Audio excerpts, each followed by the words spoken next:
കാട്ടാനകളുടെ നിരന്തര ആക്രമണത്തിലും വനം വകുപ്പ് തുടരുന്ന അവഗണനയിൽ പ്രതിഷേധിച്ച് കാട്ടാനകൾക്ക് പ്രതിരോധം തീർത്ത് കൈപ്പിനി നിവാസികൾ. മാസങ്ങളായി പ്രദേശത്ത് തുടരുന്ന കാട്ടാനകളുടെ ആക്രമണം തടയാൻ വയനാട് എംപിക്കും മുഖ്യമന്ത്രിക്കും വനം വകുപ്പിനും ജില്ലാ കളക്ടർ, MLA എന്നിവർക്കും നിരവധി നിവേദനങ്ങൾ നൽകിയിട്ടും നടപടിയുണ്ടാകാത്ത സാഹചര്യത്തിലാണ് കൈപ്പിനി, മുണ്ടപ്പാടം, അമ്പലപ്പൊയിൽ നിവാസികൾ സ്വന്തം നിലക്ക് കാട്ടാനകൾക്ക് പ്രതിരോധം തീർക്കാൻ തയ്യാറായത്.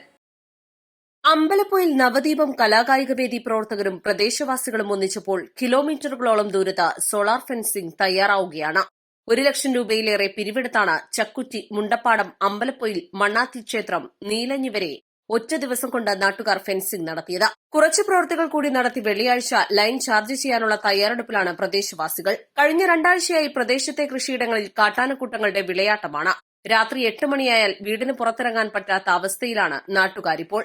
ജനങ്ങളുടെ ജീവനും സ്വത്തിനും സംരക്ഷണം നൽകേണ്ട വിവിധ വകുപ്പുകൾ കർഷകർക്കെതിരെ മുഖം തിരിഞ്ഞു നിൽക്കുന്ന സാഹചര്യത്തിലാണ് ജനങ്ങളുടെ കൂട്ടായ്മയിൽ പ്രദേശത്ത് വന്യമൃഗങ്ങളെ പ്രതിരോധിക്കാൻ സോളാർ ഫെൻസിംഗ് ഒരുങ്ങുന്നത്.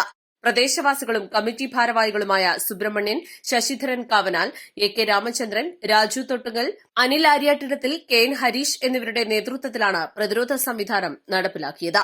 East live, Edakkara.